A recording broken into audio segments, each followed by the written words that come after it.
Looking for financial insights you can trust? How do you protect yourself as an investor? What's the strategy? I think it's really simple. I think you just want to be diversified in your portfolio. The Payne family brings real-world experience to every conversation. Well, I think that's the problem right now is, right, a lot of people that are close to retirement, they're taking so much risks. And if we do get a big sell-off, it could derail their retirement. Listen to the Pain Points of Wealth on the Red Apple Podcast Network. Listen, all you New Yorkers. Taxi. Okay, man, we're looking around. This is the 77 WABC minicast. Sunday morning. Let's get an update. What the heck happened in the financial markets last week? Well, it's Sunday morning. John Terrett is with us. John, give us an update. Well, it was a real roller coaster, the like of which we have seldom seen. And, of course, it ended on a high note. But let me go back a step or two, because there was a big tech sell-off, as you know.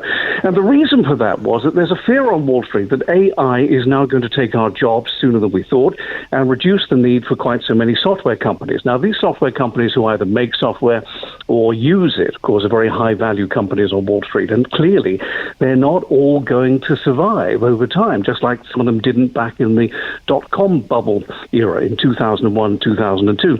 And Wall Street worries that some of these companies are spending too much on capital expenditure on their AI, things like data centers and microchips and other paraphernalia. But at the same time, Wall Street is concerned that there might be a fear of missing out. They wonder if these companies are right and they invest all this money, will we be left holding the baby, as it were?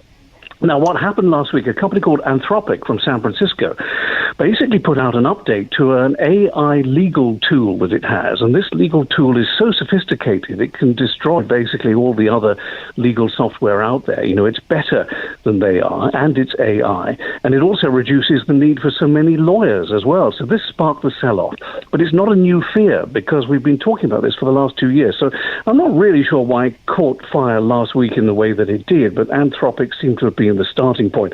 And then on top of that, you've got Alphabet, Google, and Amazon beating their earnings expectations or coming in line. But again, their expenditure on AI capital expenditure completely overshadowed their very good earnings, and Wall Street marked them down sharply. That dilemma again, are they spending too much money on this or not? In total, they're spending about $650 billion, by the way, in the next couple of years, all these tech companies together. So that marked the beginning of quite a bad sell-off last week. Of course, the other story was Bitcoin, which was about half the value of its highs from last year. Now, the crypto community says, look, don't worry about it. This wasn't the biggest fall we've seen with Bitcoin. We call it a crypto winter. Everything's going to be okay.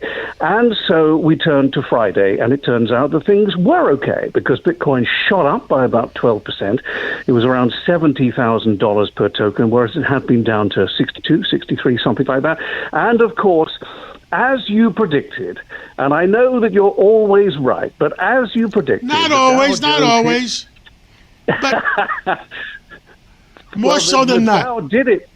Well, it did it. You told me this was going to happen, and I've been agreeing with you for the last 3 months. And then on Friday, at 2:23 p.m. in the afternoon, the Dow crossed over 50,000 for the very first time. So there was a strong recovery on Friday in stock. So that's why I say it's been quite a roller coaster of a week. And then just quickly looking ahead to the week to come, Tuesday we hear from Coca-Cola, Harley-Davidson, Hasbro, Mattel, the toy companies, and Ford.